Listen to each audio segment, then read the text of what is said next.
Okay, so let's start with today's topic, which is very easy actually. Okay, so first is ionic compounds, जो हमने last time किया था. Ionic compounds का मतलब मैंने बताया था आपको कि आयनिक कंपाउंड्स वो होते हैं जिसमें दो आयन्स होते हैं, एक एनायन और एक कैटायन. ठीक है, रिवाइज कर लेते हैं थोड़ा सा. आयनिक कंपाउंड्स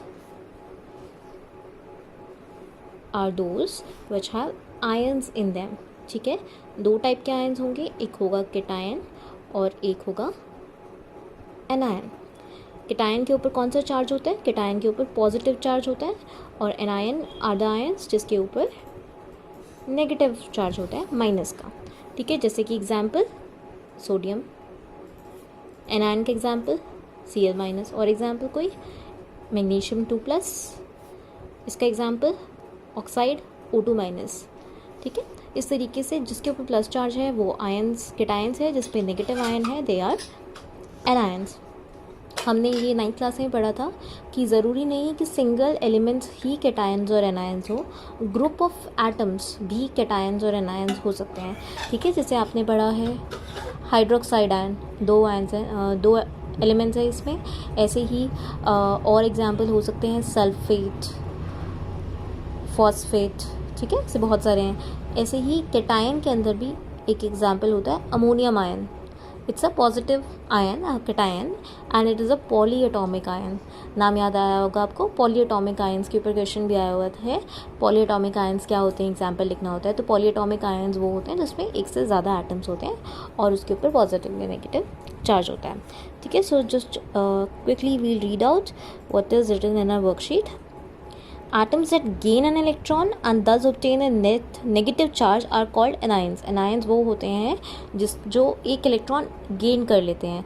ठीक है, मैंने आपको क्लोरीन का एग्जांपल लेकर समझाया था लास्ट टाइम कि क्लोरीन के पास लास्ट 287 है उसका इलेक्ट्रॉनिक कॉन्फ़िगरेशन और 7 इलेक्ट्रॉन्स है, तो उसको एक इलेक्ट्रॉन और चाहिए. तो क्योंकि ये एक इलेक्ट्रॉन गेन कर रहा है इसलिए उसके ऊपर टोटल नेगेटिव चार्ज आ जाता है, नेट नेगेटिव चार्ज, और इसे एनायन बोलते हैं.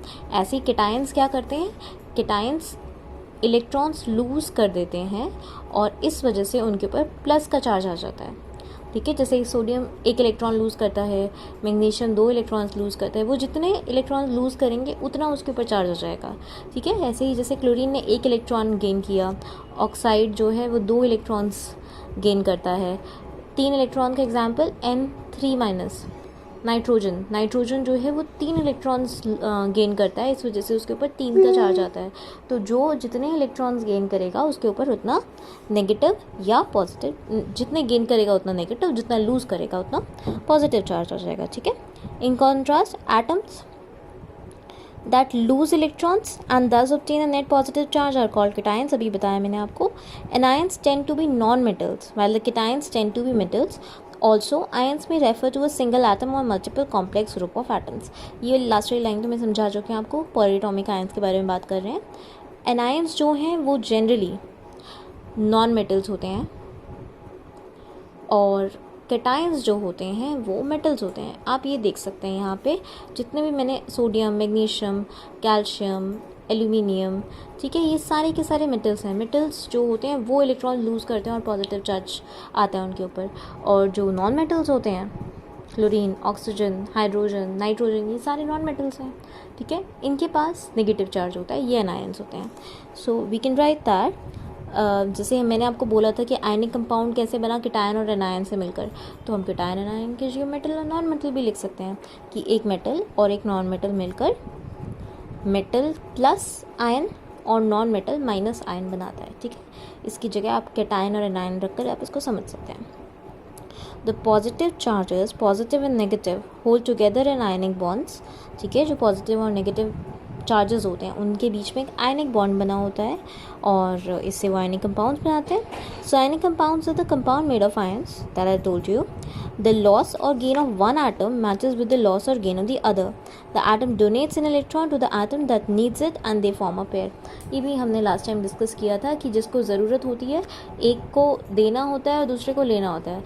NaCl में एक सोडियम जो है वो जो एक सोडियम है वो एक इलेक्ट्रॉन क्लोरीन को दे देगा और क्लोरीन वो एक इलेक्ट्रॉन एक्सेप्ट कर लेगा। तो कोई एक डोनेट करता है और जो दूसरा वाला होता है वो उसे एक्सेप्ट कर लेता है। तो इस तरीके से उनके बीच में बॉन्ड बन जाता है।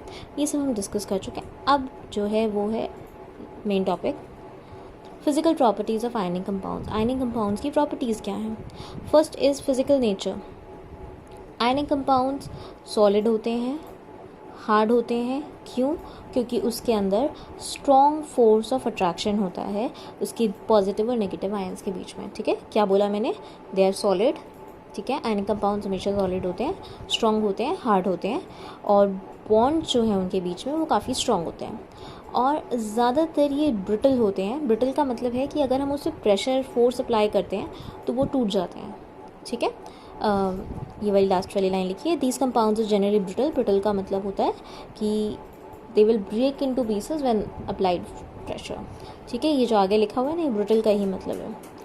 अगला पॉइंट है मेल्टिंग एंड बॉइलिंग पॉइंट। इनके मेल्टिंग और बॉइलिंग पॉइंट भी काफ़ी हाई होते हैं। क्यों हाई होते हैं ये पूछा जाता है आपसे।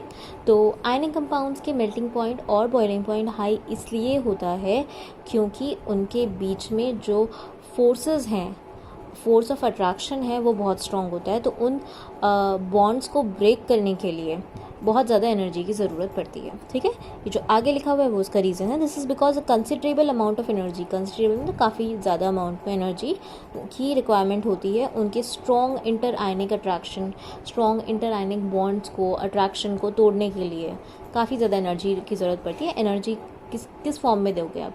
हीट एनर्जी की फॉर्म में। ठीक है, अगला है सॉल्युबिलिटी, घुलता है या नहीं पानी में या किसी चीज़ में। तो जो आयनिक कंपाउंड्स होते हैं वो जनरली वाटर सॉल्युबल होते हैं। ठीक है, पानी में सॉल्युबल होते हैं। जैसे NaCl है, NaCl नॉर्मल नमक पानी में घुल जाता है ना। तो ionic compounds are generally soluble in water but they are insoluble in organic solvent, जैसे कि केरोसिन में, अल्कोहल में, पेट्रोल में, इन सब चीज़ों में वो सॉल्युबल नहीं होते। ठीक है, ये याद रख लेना। अगला है कंडक्शन ऑफ इलेक्ट्रिसिटी।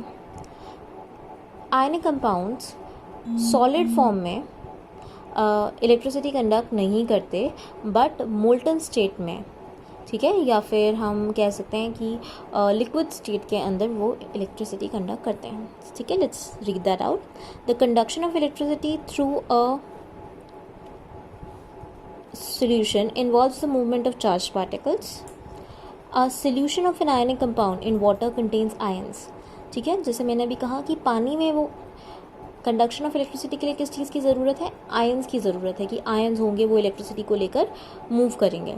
अब जब वाटर में हम आयनिक कंपाउंड का सोल्यूशन बनाते हैं, मतलब जैसे NaCl है, उसको आपने वाटर में डाला, सोल्यूशन बनाया, तब वो क्या करता है, वो आयंस में ब्रेक हो जाता है। Na अलग हो जाएगा, Na+ अलग हो जाएगा और Cl- अलग हो जाएगा। ठीक है, और फिर वो आयंस जब बन गए हैं तो वो आयंस इलेक्ट्रिसिटी कंडक्ट करना स्टार्ट कर देंगे। ठीक है, a solution of an ionic compound in water contains ions which move to the opposite electrodes when electricity is passed through the solution. Ionic compounds in the solid state do not conduct electricity because movement of ions in the solid is not possible due to their rigid structure. जैसे मैंने कहा था कि वो solid form में ionic compounds नहीं करते electricity conduct. क्यों नहीं करते? क्योंकि वो सॉलिड है ना, तो सॉलिड है तो उनके बीच में से मूवमेंट पॉसिबल नहीं है। रिजिड स्ट्रक्चर होता है, काफ़ी सॉलिड स्ट्रक्चर होता है। जैसे यहाँ पे ये स्ट्रक्चर आपको दिखाया हुआ है, ये NaCl का स्ट्रक्चर है, कितना सॉलिड टाइटली पैक्ड स्ट्रक्चर है, तो इसमें इलेक्ट्रिसिटी कंडक्ट नहीं हो पाएगी। पर जब हम इसको वाटर के अंदर डिज़ोल्व करते हैं तो इस तरीके से वो आयंस में अलग अलग हो गया है। तो अब अगर आप इलेक्ट्रिसिटी कंडक्ट करना चाहोगे तो इलेक्ट्रिसिटी कंडक्ट हो जाएगी। तो इस तरीके से सॉलिड फॉर्म में रिजिड होता है, टाइटली पैक्ड है, नहीं कंडक्ट करेगा। वाटर में डिज़ोल्व करते हैं तो वो टूट जाता है, ब्रेक हो जाता है आयंस के अंदर, and then it can conduct electricity. ठीक है, एक और जो लाइन लिखी है, but ionic compounds conduct electricity in the molten state. As molten state मैंने आपको बताया था ना, स्टार्टिंग में मैंने यही लाइन बोली थी कि ये मोल्टन स्टेट में, लिक्विड फॉर्म में करते हैं। मोल्टन स्टेट का मतलब अगर आप इसको हीट करके पिघला दो। मोल्टन स्टेट में और सोल्यूशन में फ़र्क है एक। ठीक है, देखो, एक हम बोल रहे हैं मोल्टन स्टेट, ठीक है, स्टेट अलग है, मोल्टन अलग है। ये एक मोल्टन स्टेट है और एक सोल्यूशन है। सोल्यूशन का क्या मतलब है? सोल्यूशन का मतलब है कि जो भी कंपाउंड है, ठीक है, आपने उसको वाटर के अंदर डिज़ोल्व कर दिया।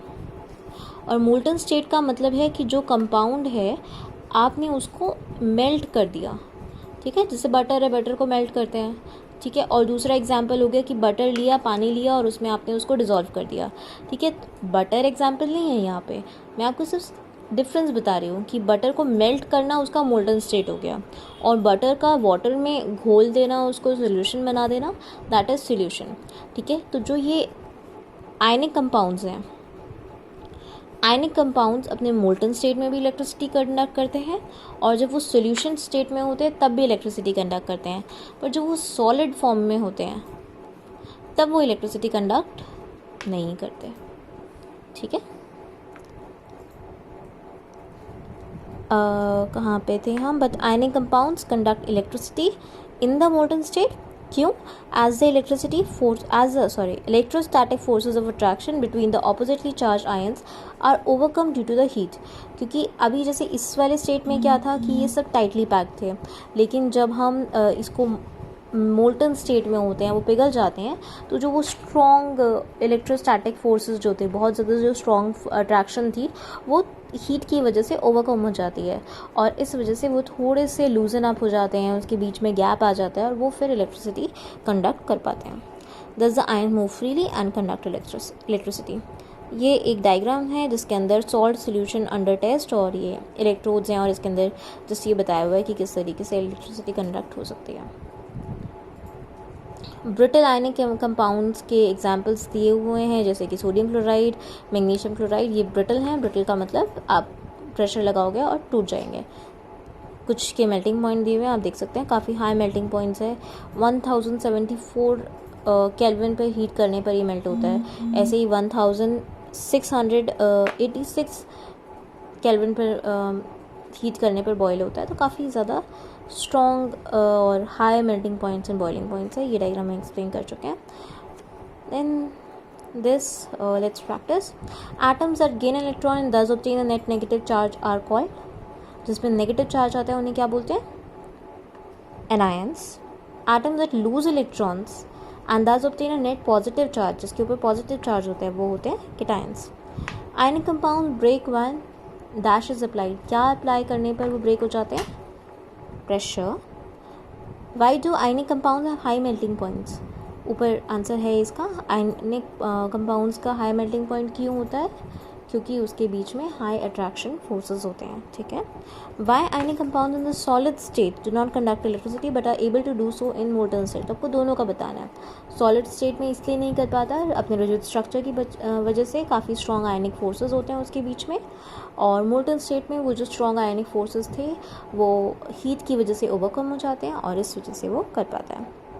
Draw and explain with the help of a well-labeled diagram the conduction of electricity in ionic compounds. एक आपको डायग्राम बनाना है और एक्सप्लेन करना है कि किस तरीके से कंडक्शन ऑफ इलेक्ट्रिसिटी होती है। तो डायग्राम आप ये वाला बनाएंगे और इसको एक्सप्लेन करना है आपको आयनिक कंपाउंड्स में किस तरीके से कंडक्शन हो सकता है। तो ये वाला डायग्राम बना के आप सोल्यूशंस वाला एक्सप्लेन करना, और साथ में नीचे लाइन लिख देना कि मोल्टन स्टेट में भी इलेक्ट्रिसिटी कंडक्ट हो सकती है। आफ्टर दिस ये कुछ क्वेश्चंस हैं प्रैक्टिस के लिए, ये करने हैं आपको। लास्ट टाइम मैंने आपको क्वेश्चंस नहीं दिए थे, तो लास्ट टाइम के लिए भी इसी बार मैंने लिख दिया है।